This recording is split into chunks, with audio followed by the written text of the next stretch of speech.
التاريخ كم مجدا سطرنا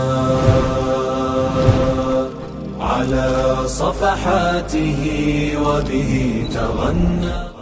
الحمد لله قدسی یو سمینار کی و در اوائل جا دارد که از نهاد الكلمات التحقيقية كلا ما ركعنا ما ركعنا د امت د زوال لپاره دوه لاملونه دي. یا دغه لاملونه موږ په لومړیو کې په لویو کې په دوو کټګوریو تقسیموو. لومړی تقسیم دا ده چې د امت د زوال داخلي لاملونه دي، دوم د امت د زوال لپاره بهرني لاملونه دي.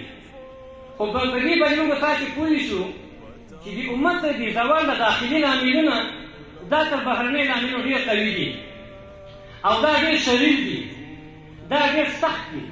دا داسې دي لکه کله چې موږ تاسو وینو په دغه لرګیو کې یا په دې تیرانه په دې دستکو کې په دې دینونه کې دغه وینا په نوم باندې یو حشره ده. دغه حشره دغه دستک او دغه چینار دغه لرګی دا تیرونه تخریبوي، خوري یې.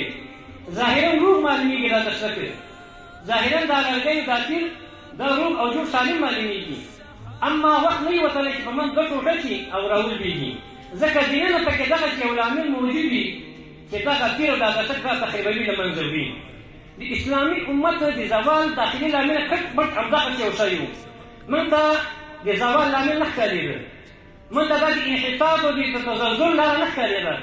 اما چې وخت راغی او موږ سترګې وغړولې، موږ له خوبه را بیداره شو، د امت لکه مخکې چې استاد محترم خبره وکړله په 50 ټوټو ویشل شوی و.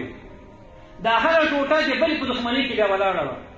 د هرې ټوټې کوشش کوي چې دا بله راوپرځوي. دا هر یو په دې کې چې خپل واک او اقتدار ترلاسه کړي ولو که له کافر نه مرسته وغواړي. دغسې حالت د امت راغی.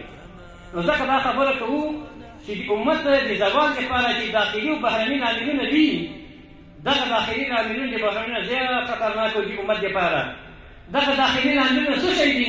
راځو یو یو یې ووایو په مختصر شکل باندې. لومړی لامل چې د امت تباهي ته ټېل واهه هغه اختلاف و. الله تعالی موږ تاسو ته امر کوي، وایي چې واعتصموا بحبل الله جمیعا ولا تفرقوا. وایي تاسو د الله په دین باندې منګولې ولګوئ، د الله په دې رسۍ باندې منګولې ونیوئ، تفرقه مه کوئ. موږ د الله تعالی د دې حکم خلاف موږ په خپلو کې اختلاف شروع کړ.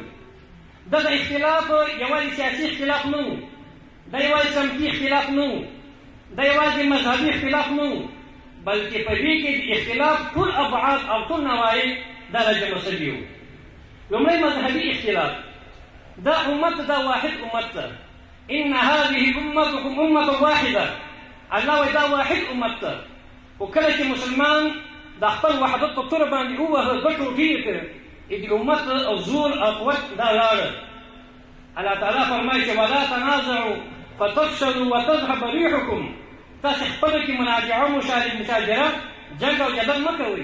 که چېرته مو وکړه الله وایي چې فتفشلوا وبم پاشم سره ټیټ او پرټ به وکړم، وتذهب ريحكم او تاسې ټول باد او قوت دا به درنه ولاړ شي. همغه حالت راغی. وبه تغنى تهاب الأسد وطأتنا لأننا لغير الله كلا ما ركعنا.